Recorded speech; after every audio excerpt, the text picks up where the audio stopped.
Nosso sistema solar pode ter mais alguns planetas na manga. Sabemos sobre 8 planetas oficiais, mas eles não são os únicos que sobreviveram à formação caótica do nosso sistema solar há 4,5 bilhões de anos. Os astrônomos dizem que existem 3 categorias de planetas no nosso sistema solar. Estamos na primeira, os 4 planetas telúricos ou sólidos que orbitam pacificamente o Sol. Eles estão localizados dentro do cinturão principal de asteroides que separa Marte de Júpiter, o qual está na categoria número 2. Esse é um grupo de planetas no sistema solar externo, com os gigantes gasosos.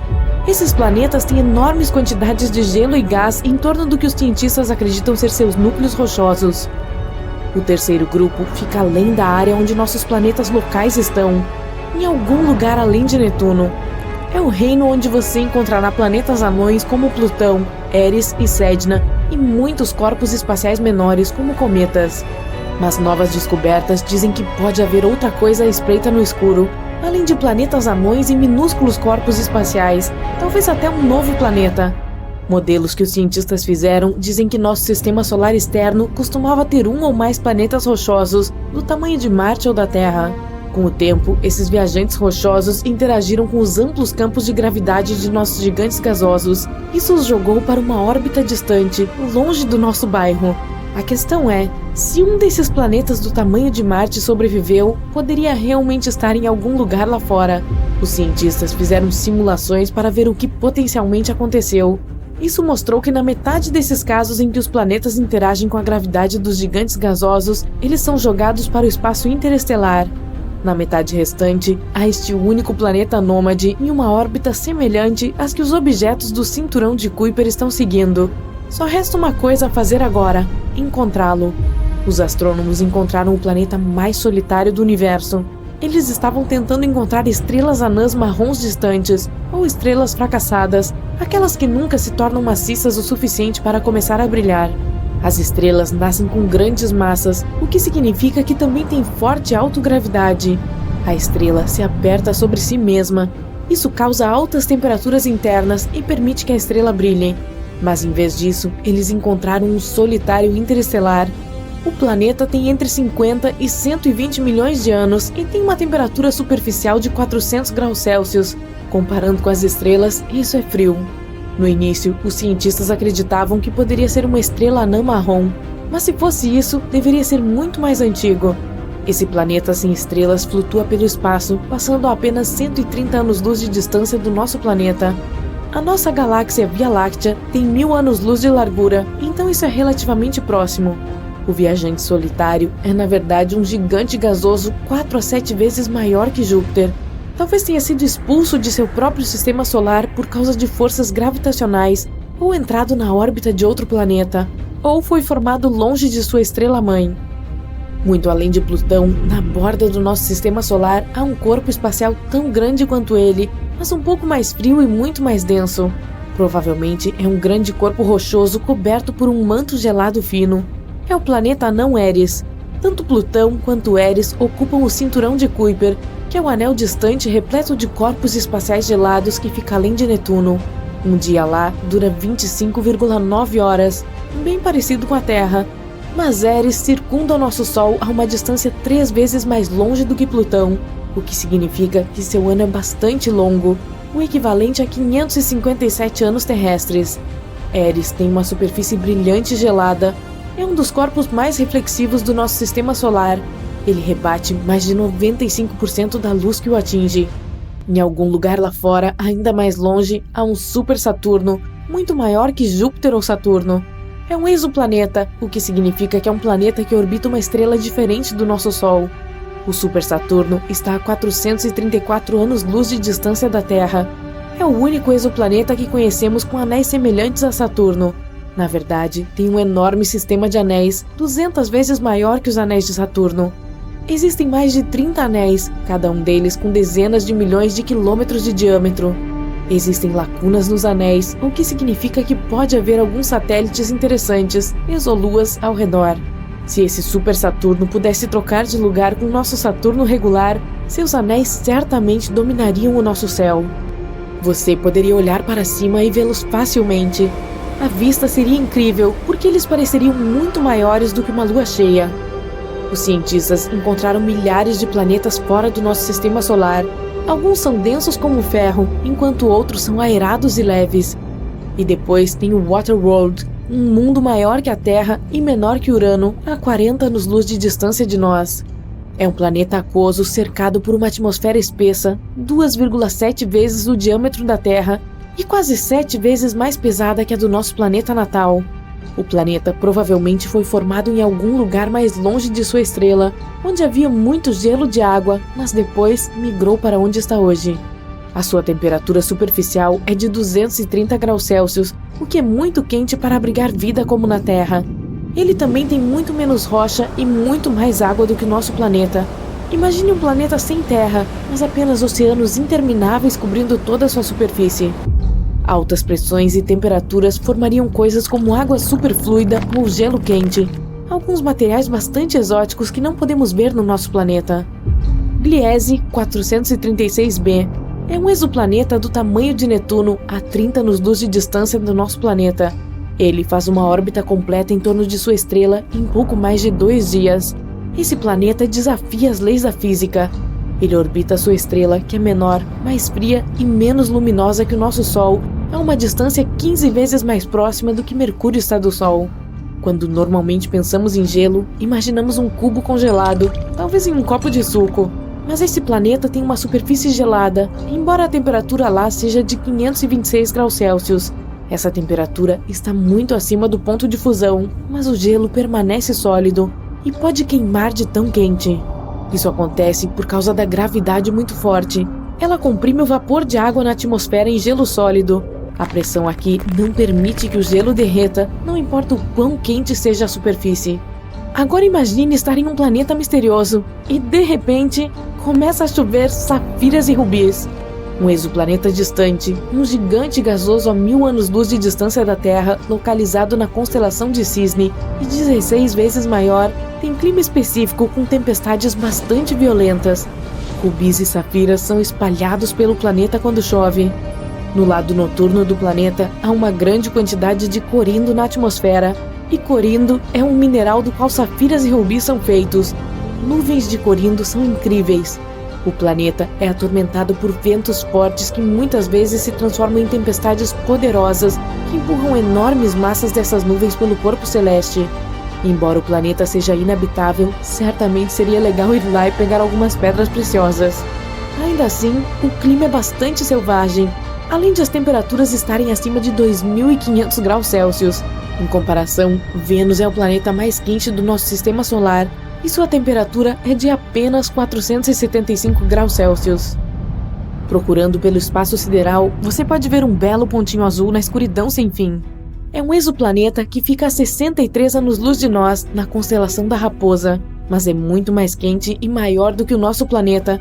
Tem em torno do tamanho de Júpiter e completa a órbita em torno de sua estrela hospedeira em apenas 2,2 dias terrestres.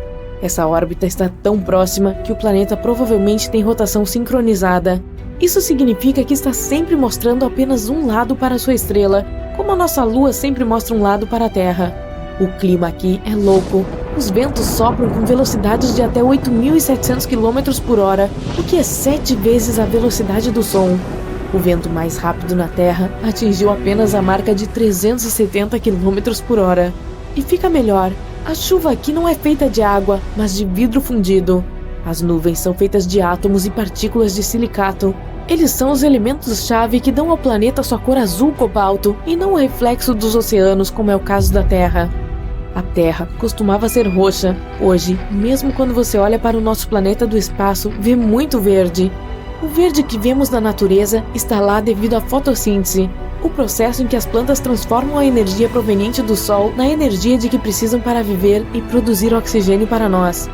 A parte principal do processo que dá às plantas a cor verde é o pigmento de clorofila. Há muito tempo, em vez de clorofila, havia uma molécula chamada retinal. Seus pigmentos absorvem luz amarela e verde e a transformam em vermelho e azul, então a Terra era mais roxa. E por último, há um planeta rosa longe de nós, 4 vezes mais massivo que Júpiter. É um exoplaneta recém-formado, com cerca de 160 milhões de anos. Para comparação, a Terra tem 4,5 bilhões de anos. Se pudéssemos ir até lá, veríamos um mundo incrível que brilha do calor de sua formação. Tudo ao seu redor seria magenta colorido.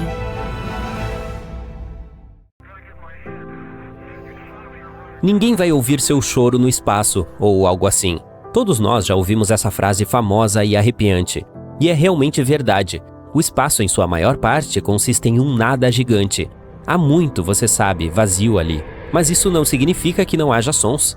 Na verdade, existem muitos deles, e alguns podem até fazer você se arrepiar. Vamos dar uma olhada nos mais assustadores que vêm lá de fora. Em primeiro lugar, como eles são registrados? O som é apenas a vibração da emissão das moléculas. Quando você grita, faz com que elas sejam empurradas furiosamente até chegarem ao ouvido do interlocutor. Então essas vibrações são transmitidas ao cérebro, reconhecidas como algo pelo qual você pode precisar se desculpar. Em outras palavras, para ouvir algo precisamos de moléculas. E é aí que as coisas se complicam. Não há nenhuma delas no espaço. O universo inteiro consiste quase completamente em vácuo. Não é um Hoover, é um nada absoluto. No entanto, os magos da NASA ainda gravam sons espaciais de alguma forma. Como eles fazem isso? O problema é que existem alguns tipos de ondas que não se importam com as moléculas. Nós, pessoas comuns, não podemos percebê-las sem alguns dispositivos especiais. Elas incluem, por exemplo, as de rádio. Vamos precisar de um aparelho ou algo parecido para reconhecê-las. E é exatamente isso que os satélites da Agência Espacial Americana fazem. Captam as de rádio aleatórias. Graças a eles, podemos descobrir como diferentes corpos cósmicos soam. Esses satélites registram uma variedade de ondas, flutuações de plasmas, campos magnéticos e outras coisas. Então, os cientistas da NASA transformam tudo em trilhas sonoras normais. E algumas soam bastante assustadoras, para dizer o mínimo. Vamos pegar nosso campo magnético, por exemplo. Ele envolve nosso planeta como um escudo invisível, protegendo-nos de todo tipo de maldade, como radiação ou ventos solares. Ao mesmo tempo, não podemos vê-lo, nem senti-lo, nem ouvi-lo. Ops, o último está desatualizado. Cientistas da Universidade Técnica da Dinamarca pegaram ondas magnéticas registradas pelo satélite ESA Swarm e as converteram em uma faixa de áudio. O resultado foi bastante assustador. Para ser sincero, parece mais uma entidade estranha perseguindo alguém no meio da noite. E se você se lembra dos mapas do campo magnético da Terra, começa a aparecer como uma aranha rastejando perto. Brrr. E este não é o primeiro som estranho que captamos na Terra. Recentemente pegamos outra emissão de rádio do espaço.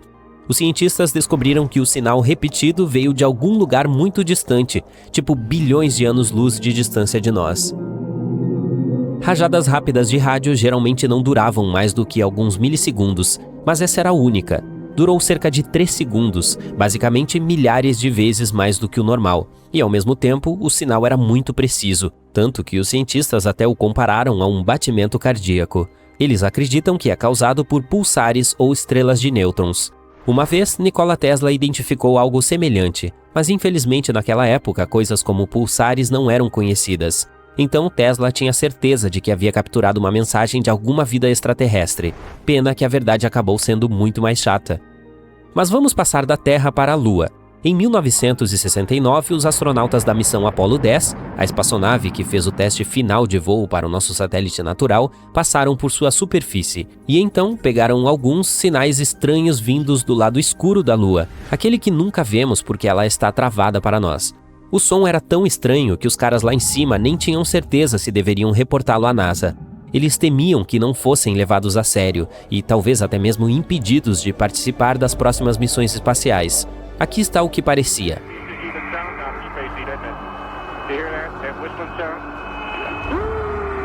Mas, de acordo com a Agência Espacial Americana, não é uma música extraterrestre assustadora. Podem ser apenas algumas ondas de rádio que colidiram devido à sua proximidade. Ainda assim, os astronautas que ouviram pela primeira vez provavelmente se sentiram um pouco assustados. Vamos para os outros planetas. 40 anos atrás, os pesquisadores exploraram ativamente a superfície de Vênus. Eles enviaram até 10 sondas para lá, que deveriam capturar gravações de áudio e vídeo da superfície. Agora sabemos como soa o planeta que poderia facilmente nos destruir em qualquer tentativa de chegar perto dele. Horripilante. E você não esperaria mais nada daquele que é o mais perigoso do sistema solar. Infelizmente, Vênus é ainda mais tóxico do que o usuário médio do Twitter, então essas sondagens não duraram muito. Elas heroicamente chegaram ao planeta e logo enguiçaram. O próximo é Júpiter. Este gigante do espaço, 11 vezes maior que a Terra, nunca deixa de nos assustar. Uma das sondas da NASA, Juno, voa em torno dele a cada poucas semanas. Ela está se movendo a uma velocidade tremenda, 210 mil quilômetros por hora.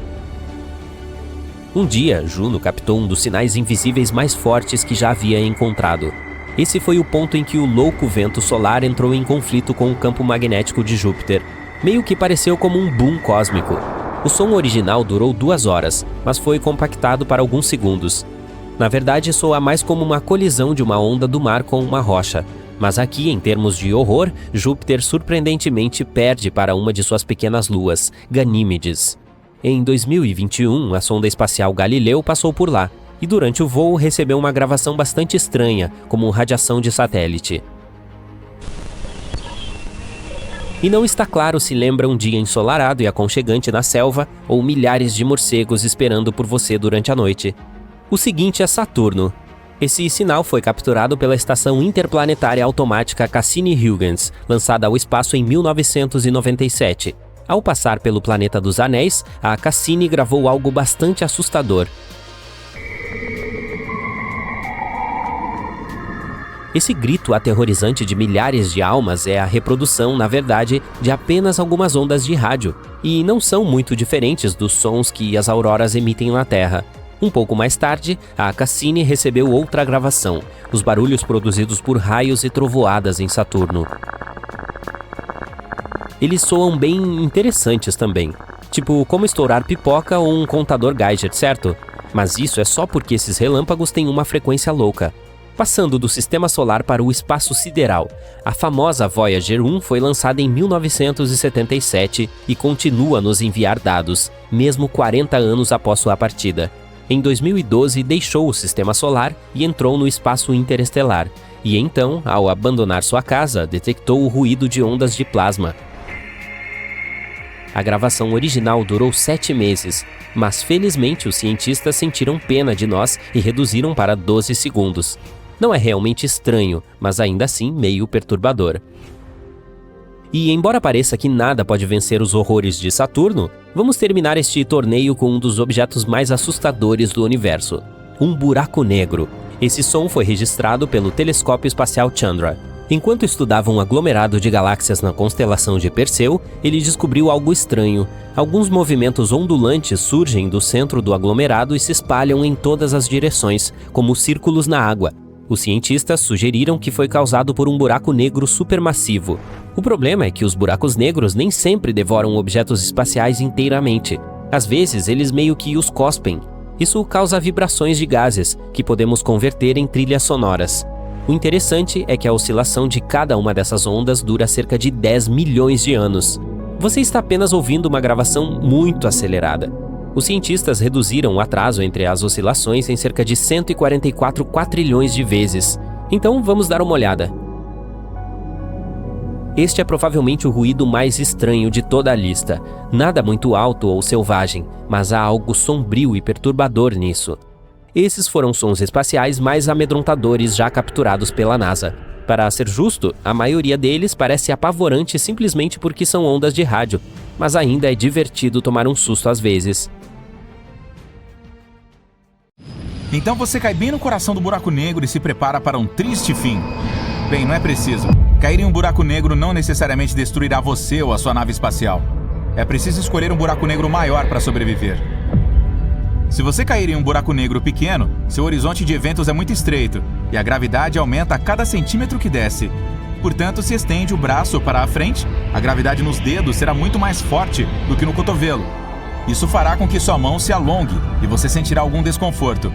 Bastante significativo, para ser honesto. As coisas mudam se você cair em um buraco negro supermassivo, como os do centro das galáxias. Eles podem ser milhões de vezes mais pesados que o Sol. Seu horizonte de eventos é amplo e a gravidade não muda tão rapidamente. Portanto, a força que sentirá nos calcanhares e no topo da cabeça será quase a mesma e será possível ir até o coração do buraco negro. Este mito foi detonado. O próximo mito afirma que podemos salvar a Terra de um asteroide gigante com um grande bang. O enredo conhecido é que uma nave espacial pousa na superfície de um asteroide. Uma equipe de astronautas rapidamente abre um buraco, deixa um presente lá e voa para longe. E então, bang! Como resultado, o asteroide se quebra em vários pedaços e continua seu caminho para a Terra.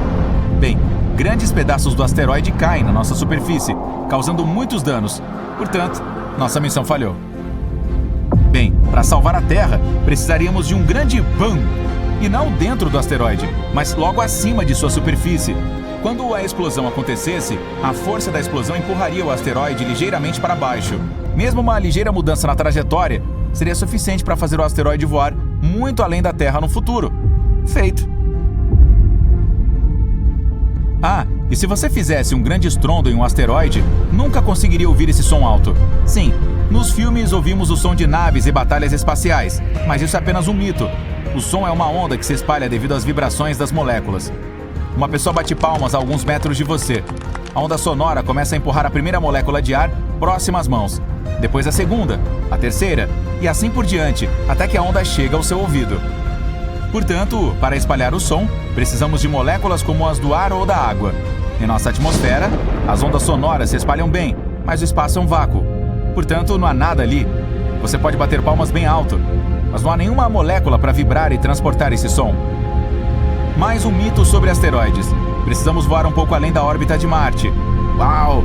Estamos em um cinturão de asteroides e temos que nos esquivar constantemente de rochas gigantes e blocos de gelo. Pegamos uma densa nuvem de asteroides. Não é verdade. O fato é que o espaço é enorme e as distâncias são incríveis. Todas as rochas e detritos no cinturão de asteroides têm apenas 4% do peso da Lua. Portanto, não há muitos deles lá.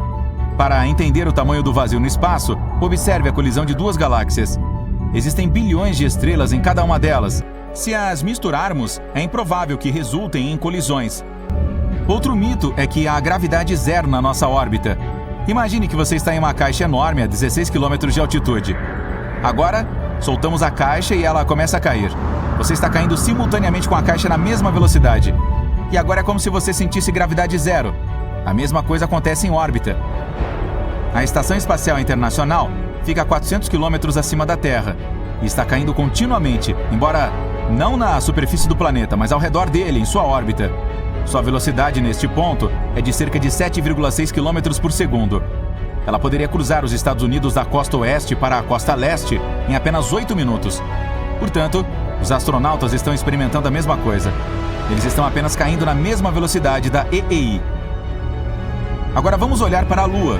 Sempre nos olha do mesmo lado. Isso significa que a Lua tem um lado escuro e os raios do Sol nunca chegam lá. Isso é um mito. A questão toda é que a Lua está gravitacionalmente presa à Terra. Lá também há dias e noites. É que essa rotação está perfeitamente alinhada com a rotação da Terra. Portanto, sempre que você olha para a Lua, vê o mesmo lado do satélite. E como há dias em que o Sol brilha ali, não é um lado escuro, é apenas o lado oposto. E temos até fotos desse lugar. E ali está uma das maiores crateras de todo o nosso sistema solar, a bacia do Polo Sul Aitken. Tem a largura de 2 estados do Texas.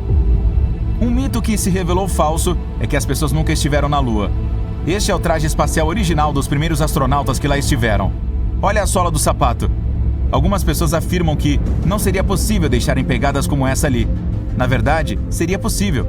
Na Lua, os astronautas usavam botas extras sobre seus trajes, e suas solas combinavam perfeitamente com as pegadas da Lua. Os astronautas não as recolheram quando saíram da Lua. Eles deixaram muitas coisas lá, até arrancaram os apoios de braço dos assentos no módulo lunar para reduzir o peso.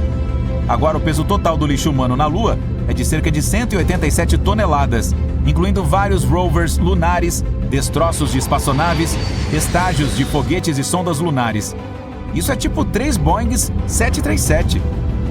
Vamos desenhar um eixo através de nosso planeta. É ligeiramente inclinado de um lado, e o inverno chega quando o eixo do nosso hemisfério está inclinado para longe do Sol. Mas, com o tempo, o eixo se inclina em direção à nossa estrela. Então seus raios brilham em um ângulo tal que fica mais quente. É verdade, porém, que a Terra está a diferentes distâncias do Sol, pois nossa órbita não é um círculo perfeito, mas ligeiramente achatado, uma elipse. Normalmente pensamos na distância até nossa estrela, com cerca de 150 milhões de quilômetros. Mas essa distância pode ser maior ou menor do que 5 milhões de quilômetros, dependendo do ponto da nossa órbita em que estamos. Outro mito sobre o Sol é que ele é amarelo. Vamos enviar você ao espaço. Você olha pela janela e ele é branco. O Sol só parece amarelo para nós através do filtro da nossa atmosfera. A composição do ar e sua espessura apenas distorcem a luz da estrela. Mas as estrelas têm cores diferentes. As estrelas mais frias têm cores laranja e vermelho brilhantes. Geralmente são estrelas muito velhas, mais velhas que o nosso Sol. Mas estrelas jovens e muito quentes são de um azul brilhante. O Sol está mais ou menos no meio desse espectro. Por acaso, já ouviu falar que se tirar seu traje espacial no espaço sideral, você explodirá como um balão? Bem, nosso corpo é projetado para funcionar à pressão atmosférica, mas o espaço é um vácuo. Imagine um enorme barril de metal e sugamos todo o ar de lá. Adicione isso a uma temperatura de menos 270 graus e você terá o espaço. Em um lugar com essas condições, todas as bolsas de ar em nosso corpo, como nossos pulmões, começarão a se expandir. Então você poderia realmente explodir como um balão se não fosse pelos nossos tecidos elásticos. Eles se esticam e se dobram para que você mantenha o tamanho do seu corpo. Você terá oxigênio suficiente em seu corpo para durar cerca de 20 segundos. Então, seu cérebro começará a morrer de fome e logo você desmaiará. Portanto, você não explodirá e nem mesmo congelará, porque estará no vácuo, e ele não conduz calor. Por exemplo, a água conduz o calor muito bem, e você sente frio com ela, instantaneamente. Mas você se sente melhor no ar com a mesma temperatura. Se estiver no vácuo do espaço, a temperatura extremamente baixa não será um problema para você. Muito pior é a radiação solar. Na Terra, temos um escudo contra a radiação na forma da atmosfera. Ela bloqueia os raios nocivos. No espaço sideral, você estaria indefeso. Mas ei, entre o vácuo, as temperaturas frias e a radiação, você não terá mais preocupações. Você já estará frito. Outro mito está relacionado aos telefones celulares. As pessoas pensam que quando você disca o número do seu amigo, seu telefone envia um sinal para o espaço. Há um monte de satélites por aí que vão captar o seu sinal e refleti-lo como se fosse um espelho direto ao telefone do seu amigo. Não é verdade. No entanto, existem telefones por satélite no mundo que funcionam dessa forma. Mas quando você faz uma chamada de celular, seu sinal é transmitido por um sistema de torres de celular de uma para outra, até chegar ao telefone do seu amigo. E assim vocês podem contar um ao outro todas as coisas importantes. Bem, é hora de esticar as pernas e dar uma caminhada no parque. O sol está brilhando e você aproveita o clima e a vida como um todo. É quando vê uma nuvem vertical crescendo rapidamente. Um barco brilhante no início. Ela vai se aproximando assustadoramente rápido, ficando densa e escura. O céu vai escurecendo e uma rajada de vento sopra o chapéu da sua cabeça. E então seu cabelo começa a ficar em pé. Essa é a sua deixa para correr e salvar sua vida. Você está prestes a ser atingido por um raio. Neste exato momento, cargas positivas estão subindo pelo seu corpo. Elas se dirigem para alcançar a parte de carga negativa da tempestade. Se você não reagir rapidamente, essas cargas se encontrarão e isso acabará mal. Se não houver nenhum lugar onde possa se esconder, agache-se e tente ficar menor do que os objetos ao seu redor. Não deite no chão, pois ele pode estar molhado e, portanto, ser um ótimo condutor de eletricidade. Existem também outros sinais que indicam perigo durante uma tempestade com raios. Suas palmas das mãos podem começar a suar. Você pode ouvir estalos bizarros, zumbidos ou sons de vibração vindos de objetos metálicos próximos. Sua pele pode começar a formigar. Pode sentir um estranho gosto metálico na boca. Se não estiver mastigando papel alumínio, cuidado. Além disso, pode ser que sinta cheiro de cloro. Isso é ozônio. As cargas elétricas dividem as moléculas de nitrogênio e oxigênio, que são os principais gases que formam a atmosfera, em átomos separados. Quando esses átomos se juntam novamente, alguns deles produzem moléculas compostas de 3 átomos de oxigênio, que é o ozônio. Você talvez sinta o cheiro dele durante uma tempestade, pois as correntes descendentes de ar o trazem de grandes altitudes até o nível do seu nariz. Também é possível saber a proximidade de uma tempestade medindo o tempo entre ver o relâmpago e ouvir o trovão. Cada 5 segundos representam cerca de 1,5 km. O céu sobre sua cabeça vai escurecendo e ficando assustadoramente verde. Algo acerta sua bochecha. Ai! Isso dói! Ao pegar o objeto que o atingiu, você vê que é uma enorme pedra de granizo. Mas não está tão frio lá fora e não está chovendo.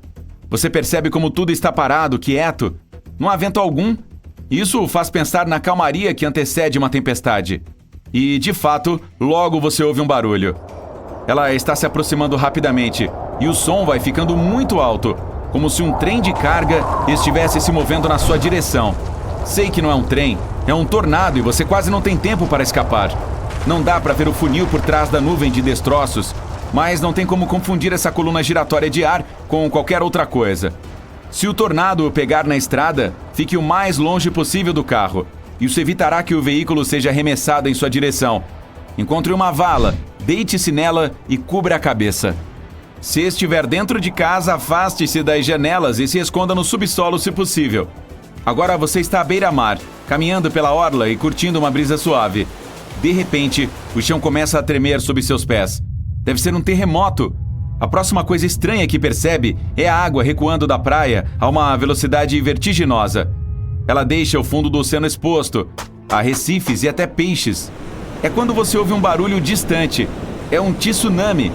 São só alguns minutos para salvar sua vida. Vá para um local alto imediatamente, pois uma onda gigante já está acelerando em direção à costa. Mas essa não é a única maneira de um tsunami se aproximar. Ele não necessariamente vem estourando na costa como uma série de ondas enormes. Um tsunami pode parecer como uma maré quando sobe rapidamente. Isso geralmente acontece em paralelo a uma forte turbulência subaquática. Ela puxa as pessoas para baixo da superfície e arremessa objetos pesados ao redor. Você também pode notar a água do mar borbulhando, turbilhonando e criando padrões bizarros. Eis um outro sinal claro de que um tsunami está chegando. Seu cachorro está inquieto. Ele fica arranhando a porta de entrada, vagando pelo apartamento e tentando se esconder em um canto. Normalmente calmo e dócil, o cão está agora uivando e latindo. O tempo também está louco nos últimos dias. Está quente e frio 24 horas depois. Além disso, você notou que o riacho, perto de sua casa, ficou mais movimentado, com as corredeiras borbulhando. Só quando os copos começam a tilintar no armário, você percebe o que isso significa. O barulho é produzido por choques, que são minúsculos terremotos que antecedem o evento principal. Os terremotos costumam ocorrer em grupos. Se houver vários deles fracos, um muito maior pode estar a caminho. Algum tempo antes de o desastre acontecer, é possível notar luzes azuis bizarras. Algumas parecem estar vindo do solo, outras estão pairando no ar. Essas são as chamadas luzes de terremoto, emitidas por rochas sob grande estresse. Podem ser vistas dias ou alguns segundos antes de o solo começar a tremer. Ao mesmo tempo, alguns especialistas duvidam da existência dessas luzes. Se você acha que um terremoto está prestes a acontecer e tem um peixe-bagre no seu aquário, preste atenção no comportamento dele. Os cientistas provaram que a espécie pode reagir a tremores de terra. Estes peixes ficam inquietos quando a atividade sísmica é alta. Alguns insetos são capazes de sentir uma tempestade se aproximando. Eles se preparam para o desastre natural, parando qualquer movimento. É por isso que, se você notar que muitos insetos ao seu redor parecem inertes, procure um abrigo. Já as abelhas podem prever fortes temporais. Elas começam a trabalhar muito mais um dia antes de começar a chover. As ondas quadradas ocorrem quando dois padrões de ondas diferentes se chocam. Esse fenômeno parece incrível, mas só se você estiver vendo da costa. Nem pense em entrar na água para brincar nessas ondas. Naquele local, existem correntes cruzadas que podem facilmente puxar até mesmo um nadador habilidoso para baixo da superfície. E se você vir ondas agitadas e selvagens, carregando detritos do oceano e algas marinhas, fique fora da água também. Pode ser um sinal de uma forte corrente de retorno. Ela pode levá-lo para longe. Se você vir algo verde fedorento na superfície de um lago ou do mar, fique longe da água. Pode ser uma perigosa proliferação de algas. Você não terá como dizer se é tóxica ou não à primeira vista. É por isso que é melhor evitá-la completamente. 3 a 4 dias antes da chegada de um furacão, o mar ou a superfície do oceano podem aumentar em até 2 metros. As ondas atingem a costa a cada 9 segundos. Quanto mais próximo o furacão, mais rápido elas quebram contra a costa. E também ficam mais altas, às vezes chegando a até 5 metros. O céu está coberto de nuvens leves e fofas. Aproximadamente 36 horas antes de o furacão atingir a costa, a pressão atmosférica começa a cair. Depois disso, o vento acelera. Nuvens finas e parecidas com cabelos aparecem no céu. 18 horas antes de o furacão atingir a costa, o céu se abre e começa a chover. A água da chuva muitas vezes inunda áreas baixas, chegando a 4,5 metros. Quando o furacão está a 12 horas de distância, um forte vendaval começa a trazer detritos soltos. 6 horas antes, a velocidade do vento já é de 145 km por hora. Isso é forte o suficiente para quebrar e até arrancar árvores, arremessar detritos grandes e virar carros. A propósito, digamos que você esteja navegando e alguns tubarões estejam circulando o seu barco. Fique de olho neles. Se os predadores de repente o deixam em paz e se dirigem para águas profundas, pode significar que um furacão esteja se aproximando. Volte para a terra firme o mais rápido que puder e avise os demais. Se durante um período de chuvas fortes você ouvir um som estrondoso, pode ser uma enchente se movendo na sua direção. Se estiver perto de um rio no momento, poderá haver destroços descendo com a correnteza. A água pode estar mudando de cor e ficando mais turva e escura. Esses sinais devem ligar um sinal de alerta na sua cabeça. Se o seu pressentimento estiver certo, não há tempo a perder. Tente fugir daquele lugar o mais rápido possível, pois inundações repentinas costumam ser letais. Se estiver na floresta, preste atenção na água dos riachos, córregos e rios. Caso estejam baixando ou subindo rapidamente, pode ser um sinal de que um deslizamento de terra está para acontecer. E se você vir a água ficar lamacenta, não espere por mais evidências. Saia da área imediatamente. Olá, caçador de mitos! Hoje estamos desmascarando alguns espaciais clássicos.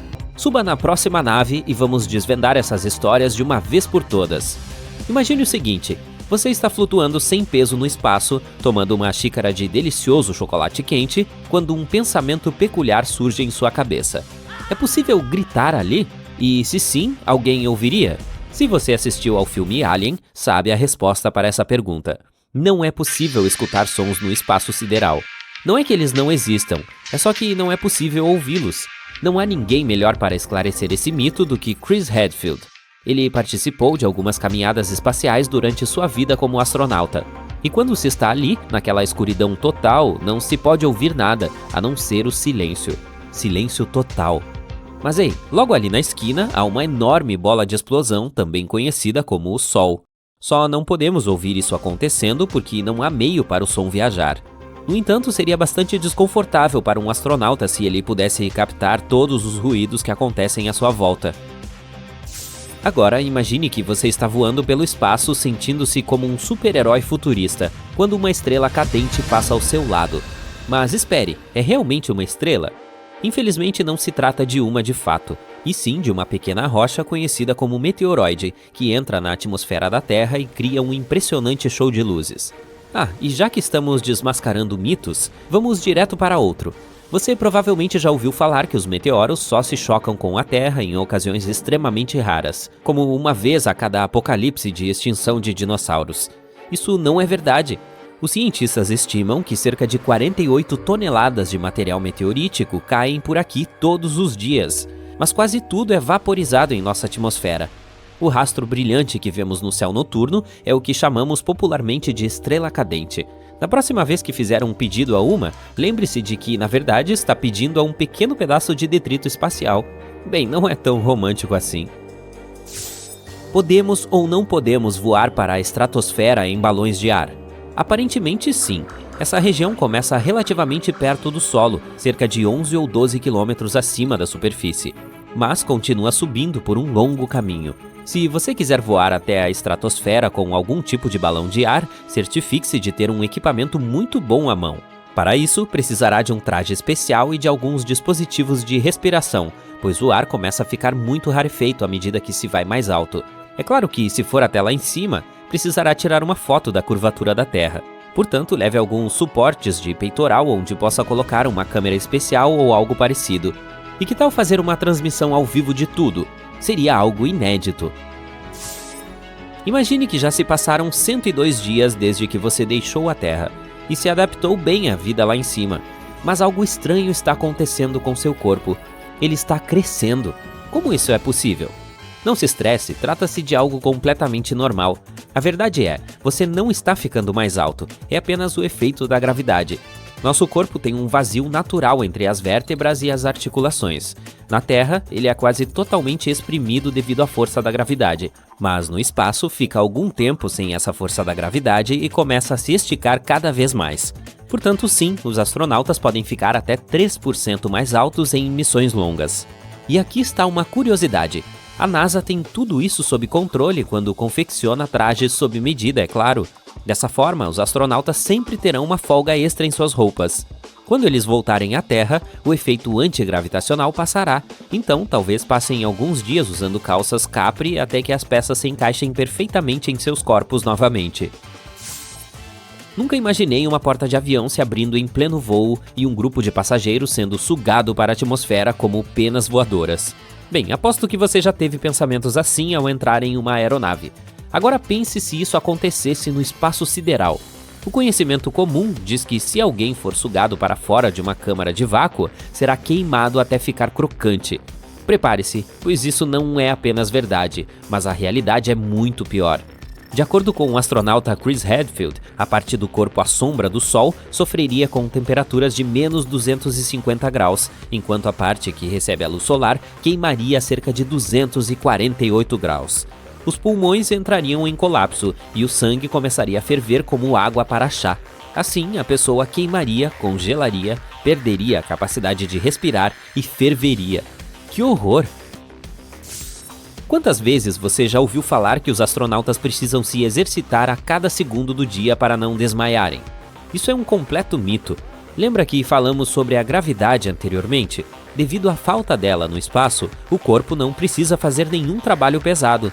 O torso não tem a necessidade de sustentar o peso da cabeça, e não é preciso fazer nenhum esforço para mover as pernas, porque, basicamente, não há como andar lá em cima.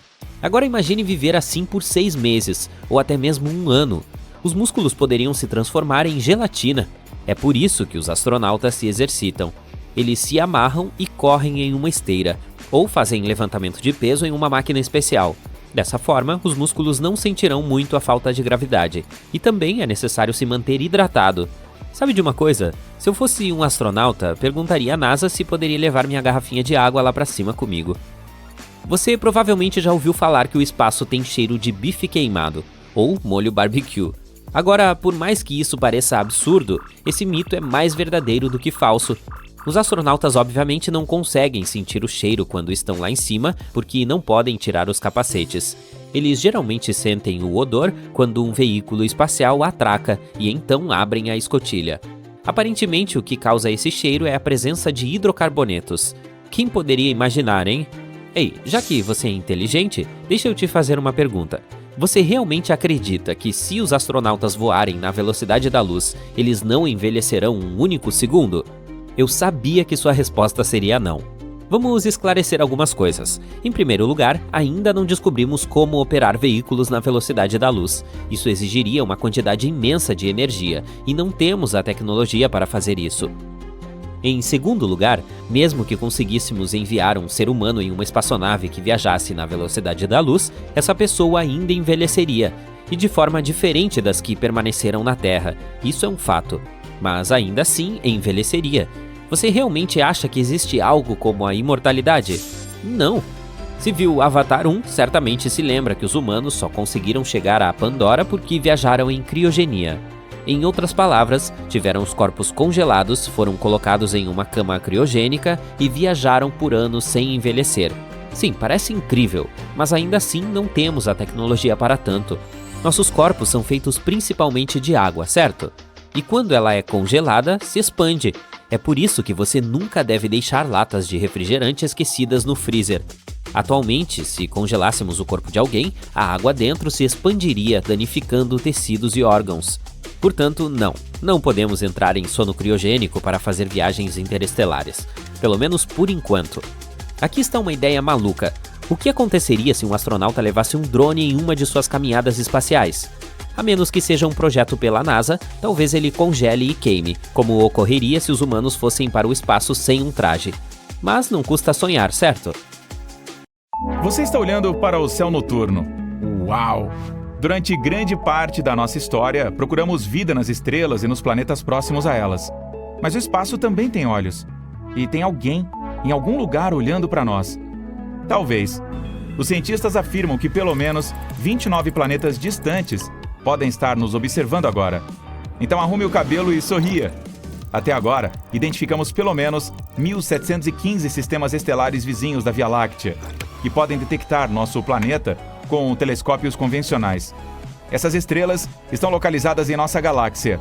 Então, se apontassem seus equipamentos para o nosso Sol, mais cedo ou mais tarde, veriam um pequeno ponto que passa entre nossa estrela natal e o observador. Isso é chamado de trânsito. Trata-se de um método de detecção de planetas em astronomia. Por exemplo, você pode observar fenômenos de trânsito em casa com um telescópio. Basta apontá-lo para o Sol e esperar. Então verá Mercúrio, o planeta mais próximo do Sol. E agora você o vê como um pequeno ponto. O processo de trânsito de Mercúrio pode durar cerca de 5 horas. Esse fenômeno acontece cerca de 14 vezes em um século. O próximo será em 13 de novembro de 2032. Marque no seu calendário. Da mesma forma, é possível observar Vênus, o segundo planeta mais próximo do Sol. Mas como está mais longe, seus trânsitos são menos frequentes. Os últimos foram em 2004 e em 2012. O próximo par é esperado em 2117 e 2125. Ei, eu não vou estar por perto, então. Portanto, esses sistemas estelares têm a oportunidade de dar uma olhada em nosso planeta, mas telescópios de longo alcance funcionam um pouco diferente. Na verdade, o observador não verá um ponto preto com o Sol ao fundo. O equipamento medirá o brilho da nossa estrela. Quando a Terra começar seu trânsito entre o Sol e o observador, o telescópio registrará uma ligeira queda no brilho da estrela, porque nosso planeta estará bloqueando o caminho dos raios solares. Os cientistas distantes de civilizações extraterrestres poderão calcular a diminuição de brilho e determinar o tamanho do nosso mundinho. Mas nem todos os mais de 1.700 sistemas estelares podem ter vida extraterrestre. Os cientistas reduziram a possibilidade a 29 deles, próximos de algumas dessas estrelas. Eles são potencialmente habitáveis, ou seja, semelhantes à Terra em tamanho, e estão dentro da zona habitável de sua estrela hospedeira. Isso significa que não estão muito perto dela, o que não é muito quente para uma vida em potencial. A água não evapora lá como em uma panela fervente, e eles também não estão muito longe, o que quer dizer que não é muito frio e a água não congela em espessas camadas de gelo. E como ela é a base da vida, podemos assumir que a vida pode existir neles. Teoricamente, esses planetas poderiam ter visto o trânsito da Terra nos últimos 5.000 anos. Então, enquanto estávamos construindo as pirâmides de Gizé ou Stonehenge, uma civilização extraterrestre poderia estar nos observando. Um desses planetas fica a apenas 11 anos-luz da nossa casa, perto da estrela Ross 128, uma anã vermelha na constelação de Virgem. Há um exoplaneta com cerca de 2 vezes o tamanho da Terra, bem na zona habitável de sua estrela hospedeira. Teoricamente, os habitantes de lá podem nos ver transitando pelo Sol regularmente por 2.000 anos. Mas há cerca de 900, o planeta perdeu sua posição e não pode mais continuar a sua observação. O outro, de onde a Terra pode ser vista em trânsito, fica a 12 anos-luz e meio de distância, perto da estrela chamada Teegarden. A janela para nos ver se abrirá lá em cerca de 29 anos. Estamos apostando muito no sistema de estrelas TRAPPIST-1, que hospeda pelo menos 7 exoplanetas, quase como o nosso sistema solar. E 4 deles estão na zona habitável da estrela. Mas eles terão que esperar 16 séculos para poder começar a nos observar. No entanto, podemos tentar fazer contato com esses planetas agora. Eles estão todos perto o suficiente de nós para captar nossos sinais de rádio. As ondas podem viajar pelo espaço à velocidade da luz, e a Terra emite sinais de rádio continuamente desde 1895. Então, somos como vizinhos barulhentos no espectro de rádio. Se houvesse um planeta em algum lugar com uma civilização inteligente, a uma distância de até 125 anos-luz de nós, nosso ruído radiofônico já teria chegado lá. Um dos problemas é que levaria aproximadamente o mesmo tempo para obter uma resposta. O outro é se uma civilização usar o rádio por um período relativamente curto. Mas agora na Terra, temos Bluetooth e fibra ótica como opções. Exceto, talvez, por relatórios de trânsito.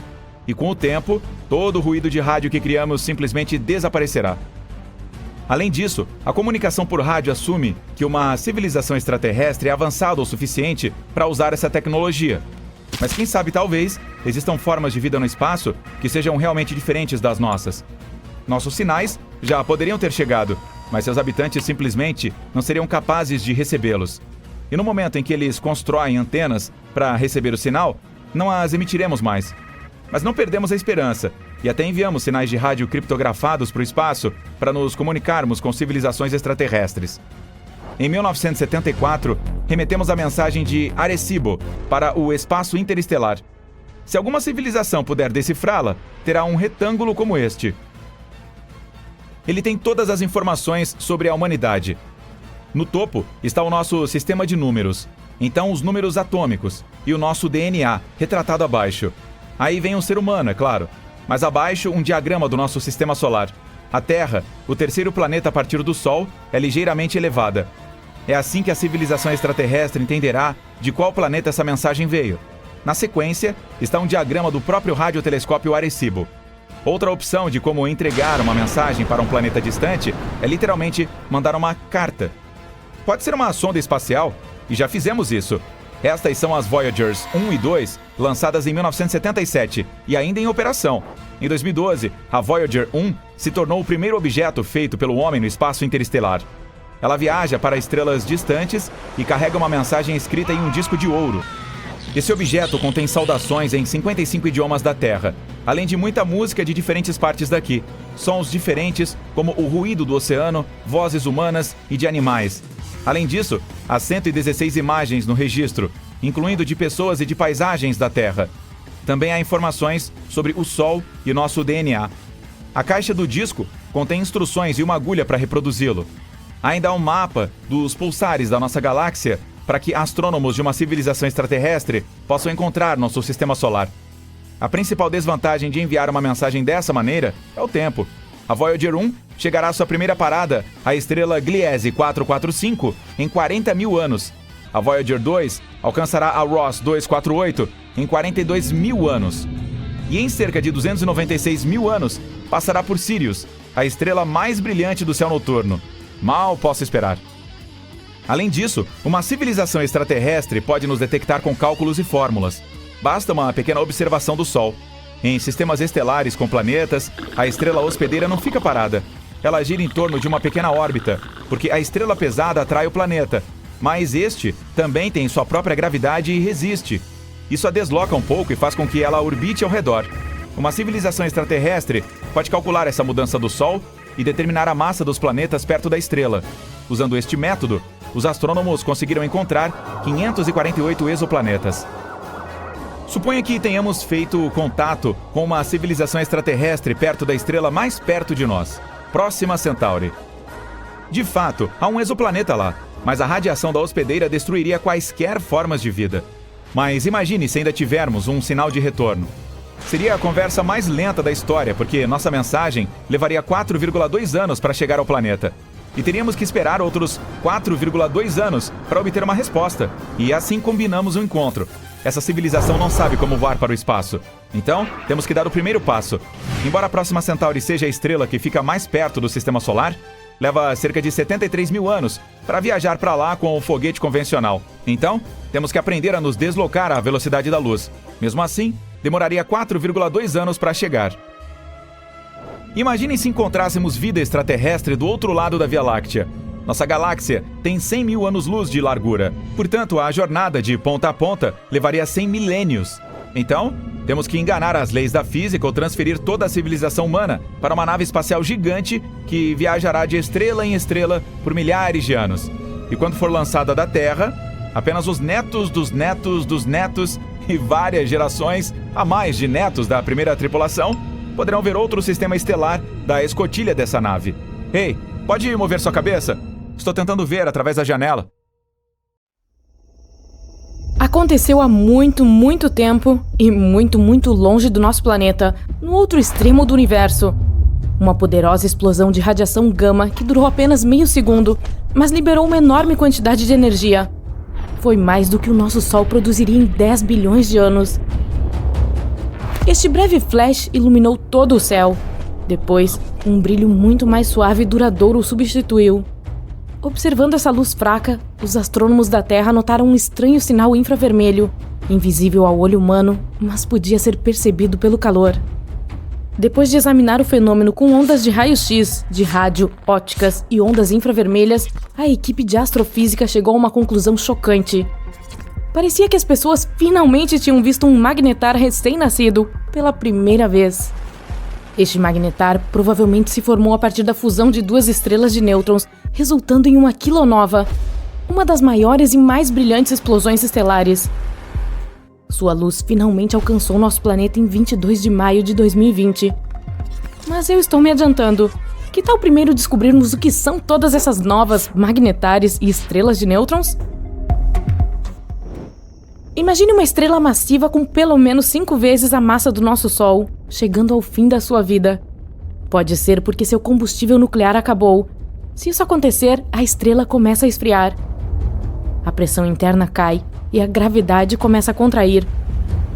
E então, uma massa mais de 1 milhão de vezes maior que o nosso planeta entra em colapso em 15 segundos. Isso acontece tão rápido que uma enorme onda de choque faz com que a parte externa da estrela exploda, produzindo uma explosão de luz ofuscante. Essa poderosa explosão é chamada de supernova. Ela deixa para trás um núcleo incrivelmente denso com uma enorme nuvem de gás quente chamada nebulosa que se expande ao seu redor. Se a estrela tiver massa suficiente, mais de 10 vezes o tamanho do Sol, é provável que se transforme em um buraco negro. A propósito, quando uma estrela semelhante em tamanho ao nosso Sol fica sem combustível, ela se transforma em uma anã branca. Ela espelha a maior parte do seu material externo e apenas o núcleo quente da estrela permanece intacto. Esse núcleo geralmente aquece até 100 mil graus Celsius. Uma anã branca é um pouco maior que o nosso planeta, mas tem a metade da massa do Sol. Em outras palavras, essas estrelas são alguns dos objetos mais densos do universo. Uma anã branca pode ser 200 mil vezes mais densa que a Terra. Normalmente, uma anã branca leva mais de 1 bilhão de anos para esfriar. Sob certas condições, essa estrela pode entrar em erupção. E este evento é chamado de nova. É muito menos brilhante do que uma supernova ou até mesmo uma quilonova, o que ocorre quando duas estrelas de nêutrons ou uma estrela de nêutrons e um buraco negro se fundem. Enfim, de volta a uma supernova. Se uma estrela é grande, mas não grande o suficiente para se transformar em um buraco negro, ela se transforma em uma estrela de nêutrons. É basicamente um núcleo gigante, a parte central de um átomo. Essas estrelas são compostas principalmente de nêutrons e raramente têm mais de 32 km de diâmetro. Para efeito de comparação, o nosso Sol tem quase 1.400.000 km de diâmetro, o que corresponde a 109 terras colocadas lado a lado. Mas não se deixe enganar por esse tamanho relativamente pequeno. Qualquer estrela de nêutrons é pelo menos 1,5 vezes mais pesada que o nosso Sol e possui um campo magnético intenso. Se fosse possível colher apenas uma colher de chá das entranhas dessa estrela, essa matéria pesaria mais de 1 bilhão de toneladas. Isso é tão denso que torna as estrelas de nêutrons alguns dos objetos mais extremos que as pessoas conhecem. A próxima parada é o próprio buraco negro. Quando duas estrelas de nêutrons se fundem, na maioria das vezes elas criam uma nova, muito mais pesada. Em milissegundos ou até menos, essa estrela colapsa em um buraco negro. Mas os astrônomos que examinaram o flash de luz registrado em março acham que pode haver outro resultado. Eles têm quase certeza de que viram algo nunca antes observado: o nascimento de um magnetar. É uma forma exótica de estrela de nêutrons, com um campo magnético ultra forte. É 1.000 trilhões de vezes mais forte que o do nosso planeta. Este campo também é tão poderoso que aquece a superfície da estrela até 10 milhões de graus Celsius. Estrelas de nêutrons são estranhas e assustadoras. Seu interior é uma dança sem fim de partículas em condições extremas. Isso resulta em estruturas inesperadas e estranhas. Por exemplo, mais perto da superfície, centenas de nêutrons formam bolhas que até parecem algum tipo estranho de nhoque espacial. Elas se moldam em longas correntes quando você vai mais fundo. Não que você fosse capaz de explorar uma estrela de nêutrons de perto. Essas longas cadeias parecem uma camada de espaguete. Embaixo há uma região de pressões ainda mais extremas. É aí que o nosso espaguete se transforma em folhas de lasanha, já que começamos essa comparação com massas. Por fim, sob todas essas camadas, até mesmo a lasanha perde sua forma e se torna uma massa informe. Mas, mesmo nessa massa, existem algumas lacunas em forma de tubo. E elas não parecem um rigatone? Outra coisa sobre estrelas de nêutrons é que elas giram sem parar. E esse giro é rápido. mais de várias centenas de vezes por segundo. A estrela de nêutrons com rotação mais rápida faz mais de 700 voltas por segundo. Isso é 42 mil vezes por minuto. As estrelas de nêutrons também têm campos magnéticos incrivelmente fortes. É por isso que se houvesse vida em uma delas, ela seria bidimensional. A gravidade da estrela é tão poderosa que literalmente achataria qualquer coisa na sua superfície. E se tal estrela tivesse uma atmosfera, ela não se espalharia por mais do que 30 centímetros acima da superfície. Mas se as estrelas de nêutrons são bizarras e assustadoras, os magnetares também o são, talvez até mais. Graças à sua incrível atração magnética, eles ganhariam na competição de campo magnético mais forte. Simplificando, os magnetares são os ímãs mais poderosos do universo.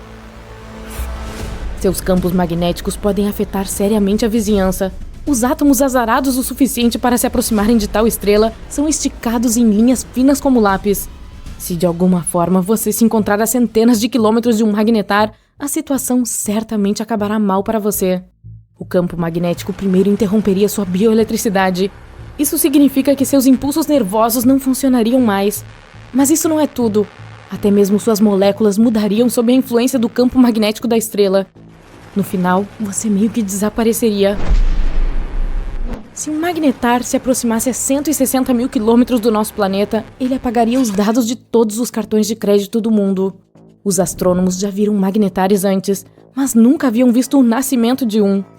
Depois que a luz foi detectada pela primeira vez, os cientistas entenderam que algo não fazia sentido. Eles compararam diferentes tipos de observações. Descobriram que essa luz captada pelo telescópio espacial Hubble era 10 vezes mais brilhante do que o previsto. Essas informações fizeram os cientistas pensar fora da caixa. Eles perceberam que um fenômeno inteiramente novo estava acontecendo. A equipe examinou várias possibilidades para explicar o brilho bizarro, mas a explicação mais provável também era a mais excêntrica. Antes, os cientistas pensavam que os magnetares só apareciam depois que estrelas massivas explodiam e deixavam para trás estrelas de nêutrons supermagnetizadas. Mas agora, eles supõem que um pequeno número de magnetares pode surgir de uma forma mais pacífica, após a fusão de duas estrelas de nêutrons. Os cientistas conhecem apenas cerca de 10 magnetares na nossa galáxia, a Via Láctea. Eles não sabem ao certo o que torna essas estrelas tão terrivelmente magnéticas. Seja o que for, os magnetares não parecem durar muito. Após cerca de 10 mil anos, eles retornam a um estado de estrela de nêutrons mais familiar. Eles ainda são extremamente magnéticos, super densos, mas não tão extremos. O magnetar mais próximo que as pessoas conhecem está a 9.000 anos-luz de distância da Terra, na constelação de Carina. Os astrônomos acham que sua estrela original tinha de 30 a 40 vezes a massa do Sol, o que é realmente grande. Outro magnetar está a 18.000 anos-luz de distância do nosso planeta. De repente, ele começou a estourar em 2002. Cerca de 80 rajadas foram registradas em uma janela de 4 horas. Depois disso, o magnetar nunca mais ficou ativo.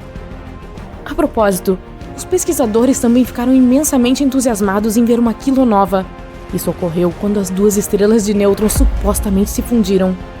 Uma quilonova é mais de 1000 vezes mais brilhante do que uma nova típica. Antes, os astrônomos tinham apenas um evento do tipo confirmado e examinado.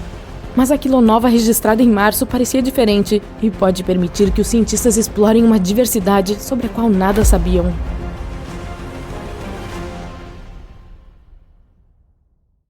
Por que tantas notícias sobre o Sol? Alguns dizem que o Sol está ficando zangado. Bom, o que isso significa exatamente? E devemos nos preocupar? Francamente, sim, devemos nos preocupar. Geralmente não é uma coisa boa ter muita luz solar. O seu componente ultravioleta é prejudicial à pele. É por isso que os humanos se adaptaram para um espectro de pigmentação da pele. Quanto mais luz solar houver, mais pigmentação precisamos para nos proteger. Chapéus grandes e, é claro, protetor solar de FPS alto e protetor solar sem óleo também ajudam, especialmente para pessoas de pele clara. Mas o que o planeta Terra vai fazer? Primeiro, vamos conseguir uma boa estimativa de até onde, provavelmente, irá essa zanga do Sol. O Sol geralmente passa por um ciclo ativo-calmo-ativo a cada 22 anos, com altos e baixos ocorrendo a cada 11 anos. Por que isso acontece, ninguém sabe. Simplesmente acontece. Provavelmente há uma razão, mas os cientistas ainda não descobriram. Eles sabem que a cada ciclo o Sol inverte seus polos magnéticos. Isso por si só é bastante surpreendente, especialmente quando você considera que a Terra não inverteu seus polos magnéticos nos últimos 600 mil anos. Ultimamente, o Sol tem estado extremamente calmo, o mais calmo que já foi em mais de 100 anos, na verdade. Isso também é incomum. O ciclo ativo-calmo-ativo se transformou em um ciclo ativo-calmo-calmo. Mas isso está mudando, e é por isso que estamos notificando nossos amigos incrível-maníacos sobre o que esperar nos próximos anos. Os termos calmo ou ativo ou zangado referem-se à quantidade de radiação de alta energia que o Sol emite. Felizmente, a quantidade de luz visível que o Sol emite não muda muito. Isso seria um problema sério. Se o Sol ficasse apenas 6% mais escuro ou mais brilhante, a Terra congelaria ou fritaria. Observar manchas solares é a maneira mais fácil de medir a atividade do Sol. Quanto mais manchas solares forem visíveis, mais ativo ele está. Um gráfico, conhecido como diagrama borboleta, rastreia o padrão de 11 anos de atividade das manchas solares. Ele mostra como as manchas solares desaparecem regularmente da superfície do Sol e reaparecem regularmente em outros locais. A NASA previu que o ciclo atual da atividade solar seria calmo, como o anterior, mas está começando a parecer que esse não é o caso. Atualmente, estamos no ciclo solar de número 25. Esse é o 25º ciclo solar de 11 anos desde 1755, quando isso começou a ser registrado. Espera-se que esse ciclo de atividade solar atinja o pico em 2025. O Sol já excedeu o número de manchas solares que a NASA havia previsto. Não parece que esse ciclo vai ser calmo. Parece que teremos uma radiação solar muito ativa na Terra nos próximos anos. No início de fevereiro de 2022, 40 dos 49 satélites de comunicação da SpaceX em órbita acima da atmosfera foram destruídos por uma explosão no Sol. O gás de plasma eletromagnético de alta velocidade do Sol, conhecido como vento solar, fez com que a atmosfera terrestre se comprimisse e os satélites de Elon Musk perderam sua integridade orbital e caíram de volta na Terra. As manchas solares parecem manchas escuras no Sol, mas não são escuras. Elas simplesmente não são tão brilhantes quanto a superfície da estrela. Para ter uma ideia melhor, pegue uma lâmpada acesa de 25 watts e segure-a na frente de uma lâmpada de 100 watts. A lâmpada de 25 parecerá escura. O mesmo acontece com as manchas solares. Essas manchas na superfície do Sol quase sempre vêm em pares. Isso ocorre porque elas são tempestades magnéticas no gás plasmático do Sol. Uma mancha solar será magnética positiva e a outra será magnética negativa. Entre as duas, que podem ser muitas vezes maiores do que a própria Terra, flui uma corrente elétrica que carrega consigo um arco ardente de gás ionizado. As erupções solares são outra coisa com a qual devemos nos preocupar. São poderosas explosões eletromagnéticas no Sol associadas a manchas solares. À medida que o gás de plasma superquente no Sol gira e torce, ele também torce as linhas de campo magnético nas manchas solares. Quando essas linhas quebram, uma poderosa explosão libera raios X e radiação gama na velocidade da luz. Gases visíveis também são liberados. As erupções solares têm um sistema de classificação de acordo com sua intensidade. As de classe X são as mais perigosas. Esse tipo pode causar apagões de rádio em toda a Terra e prejudicar satélites, astronautas em órbita e até mesmo passageiros em aviões de alta altitude. As explosões solares de classe M geram auroras espetaculares nas áreas dos polos norte e sul da Terra, enquanto as de classe C quase não têm efeito na Terra. Mas as explosões solares não são as maiores explosões do Sol. EMC significa ejeção de massa coronal, e essas são muito maiores do que as erupções solares e mais perigosas quando vêm em nossa direção.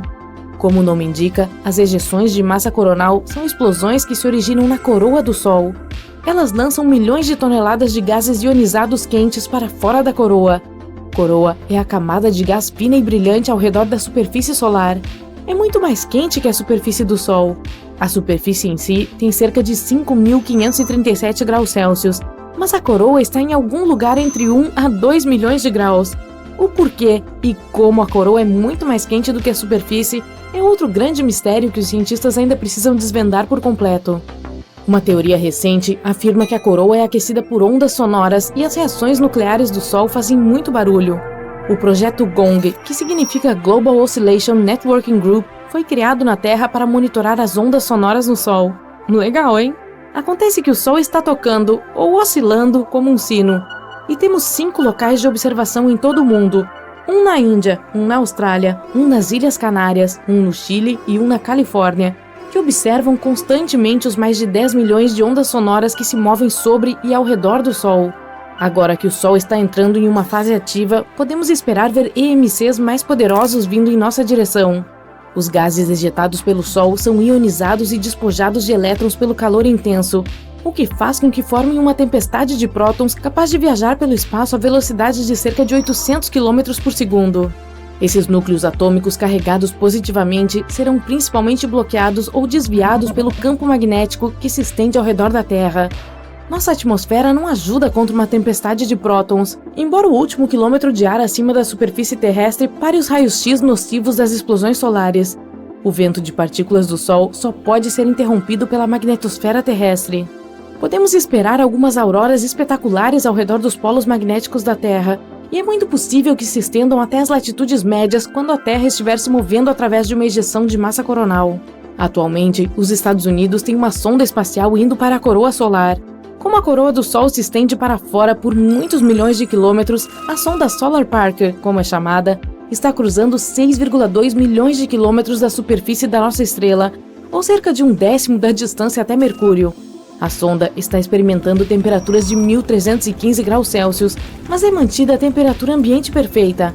Um escudo térmico composto de carbono, de 11 centímetros de espessura, protege os telescópios e magnetômetros da sonda que medem a intensidade do vento solar. As 5 antenas que se projetam nos gases coronais são feitas de uma liga que pode suportar as temperaturas extremas da coroa. O recente ciclo duplo de calma do Sol é um pouco preocupante ao tentar prever quão ativo o Sol será nesse ciclo.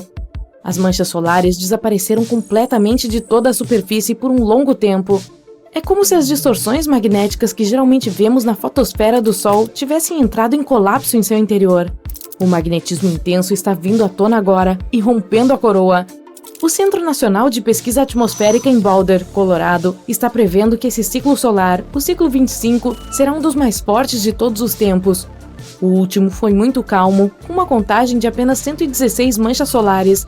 A média é de 170, mas a previsão para esse ciclo está entre 210 e 260 manchas solares, o que seria um dos ciclos mais fortes de todos os tempos. Podemos perder mais satélites para um vento solar mais forte. Também podemos esperar sobrecargas na rede elétrica à medida que a tempestade de prótons atinge o pico em 2025. Isso significa que devemos esperar uma interrupção em nossos serviços de internet, à medida que os prótons carregados positivamente entram nos fios e nos transformadores e os sobrecarregam. Em 12 de março de 1989, um poderoso EMC atingiu a Terra e criou estragos tremendos em nossas redes elétricas. Experimentaremos algo dessa magnitude em um futuro próximo? Bom, fique atento, incrível maníaco! Todas as estrelas que vemos, incluindo o nosso Sol, estão em equilíbrio de forças. Elas são objetos muito pesados, por isso têm uma gravidade forte, que as pressiona de fora e as faz encolher. Mas dentro delas, enquanto queimam combustível, há reações nucleares que produzem quantidades incríveis de energia. Essa energia é a luz e o calor que sentimos durante o dia.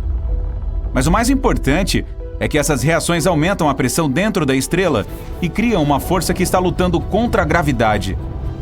Portanto, desde que ela esteja com o tanque cheio, é seguro. Mas então o combustível acaba, a pressão interior cai e a gravidade vence. Uma estrela do tamanho do nosso Sol pode brilhar por cerca de 10 bilhões de anos. Especificamente, nosso adorável astro-rei tem cerca de 4 bilhões e meio de anos e já queimou a metade do seu combustível. O próximo estágio na vida de uma estrela é quando ela fica sem energia. A pressão interna cai, mas a gravidade continua pressionando. Em algum momento, esse astro simplesmente entra em colapso sob seu próprio peso e encolhe, até o tamanho do seu núcleo à velocidade de quase 1/4 da velocidade da luz. Em menos de meio segundo, uma enorme estrela se transforma em um objeto pequeno e denso. Este colapso rápido cria ondas de choque incríveis que fazem com que as camadas superiores dela explodam. Aí, uma incrível quantidade de energia e matéria é lançada no espaço sideral. Nesse momento, a luminosidade do objeto aumenta milhões ou até bilhões de vezes. Este é o flash que nossos cientistas conseguem ver com telescópios superpotentes. Mas a luz desta explosão atinge nosso planeta só muitos anos depois. Então, na verdade, a estrela já desapareceu há muito tempo. Existem várias opções neste momento. Tudo depende do tamanho da estrela. Se a massa dela for pequena, tipo a do nosso Sol, então por vários meses esse flash se tornará mais e mais brilhante até atingir o pico. A partir daí, a energia da explosão começará a se dissipar, gradualmente diminuindo e esfriando. Alguns anos se passarão e a temperatura da antiga estrela se igualará à do espaço, e ela simplesmente deixará de existir. Mas quanto mais pesada, mais interessantes são os eventos. Estrelas pesadas queimam seu combustível muito rapidamente e têm uma vida útil muito mais curta. As que têm cerca de 8 vezes a massa do Sol podem colapsar em um objeto bastante incomum, que é raramente encontrado no universo: uma estrela de nêutrons. Essa bola lenta tem apenas de 10 a 20 km de largura e é coberta por uma crosta de metal duro, com cerca de 800 metros de espessura.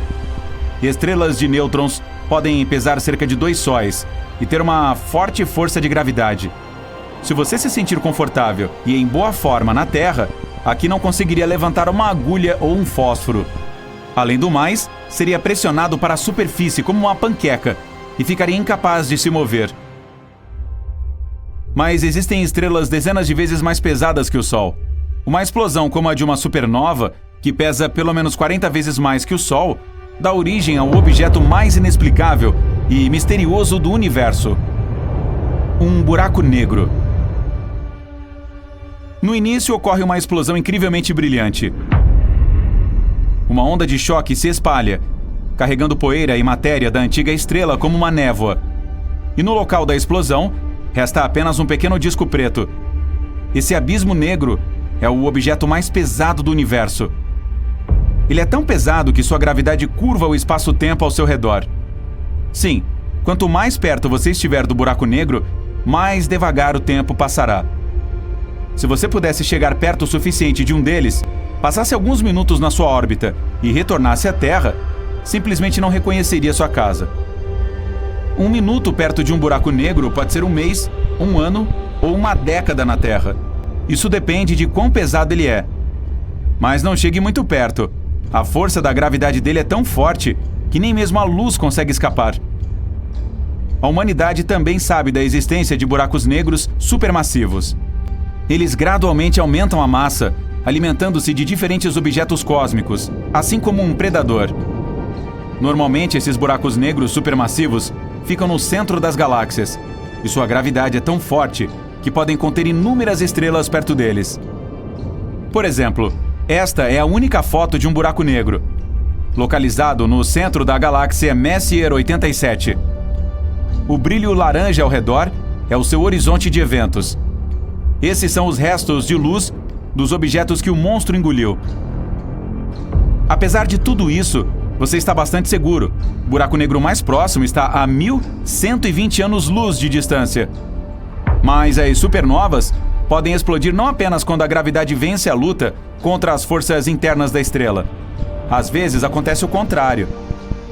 A fusão nuclear dentro dela começa a afetar muito mais matéria do que o normal. A pressão interior aumenta e derrota a força da gravidade, que exerce pressão externa. Neste momento, há um boom. Isso nunca acontece por si só, e esse tipo de supernova só é possível em sistemas estelares binários. 2 estrelas estão girando em torno uma da outra, e uma começa a engolir a substância da companheira. Então as reações nucleares internas não estão mais em equilíbrio, e uma supernova explode. Por algum tempo, os cientistas acreditaram que tal explosão poderia ocorrer em 2022. Existe um sistema binário na constelação de Cisne, a uma distância de 1.800 anos-luz do Sol. Uma nova vermelha luminosa deveria ocorrer. Um flash vermelho poderia ficar visível a olho nu durante meses. E depois da própria explosão e da fusão das 2 estrelas, uma nova, mais quente e mais pesada apareceria em seu lugar. Mas uma nova análise dos dados revelou um erro de cálculo, e esse evento não irá acontecer logo. Com isso, agora vemos que a explosão de uma supernova é um evento muito perigoso e pode causar grandes danos ao nosso planeta se acontecer perto demais. O principal perigo são os raios gama. Trata-se da radiação que se origina da explosão. Quando esses raios atingem a Terra, afetam nosso escudo espacial, a atmosfera. Eles reduzem a gama de ozônio e nos tornam vulneráveis à radiação solar e aos raios cósmicos. Nesse caso, toda a vida no planeta corre um perigo incrível. E a má notícia é que essa explosão pode acontecer muito em breve. Betelgeuse, a estrela mais brilhante do céu, cerca de 17 vezes maior que o Sol e com 8 bilhões e meio de anos. Ela está começando a esgotar suas reservas de combustível. Os cientistas preveem que esta gigante explodirá como uma supernova a qualquer momento nos próximos 10 mil anos. Portanto, isso pode acontecer em alguns séculos ou mesmo amanhã. Tudo vai acontecer da seguinte maneira: a Betelgeuse entrará em colapso em uma fração de segundo e então explodirá tão intensamente que aparecerá uma segunda lua no céu. Nós veremos um novo ponto brilhante por semanas ou até meses. E então, ele começará a desbotar, até desaparecer completamente. Não sem deixar vestígios, no entanto. Em seu lugar, haverá uma estrela de nêutrons, pesando 1,5 vezes o peso do Sol. Este será um dos maiores eventos que a humanidade já viu. Ainda assim, não temos nada a temer. A Betelgeuse está a cerca de 550 anos-luz de distância de nós. Então seus raios X e luz ultravioleta não nos afetarão. Um perigo muito maior acontece com a liberação de material que ocorre na explosão da supernova. Mas isso também não deve deixá-lo preocupado. A onda de choque não atingirá a Terra até 6 milhões de anos depois e será suprimida pelo vento solar que se aproxima. Portanto, se víssemos a Betelgeuse explodir hoje, seria algo épico. E, na verdade, a estrela não existiria mais nesse momento, pois isso teria acontecido há quase 6 séculos.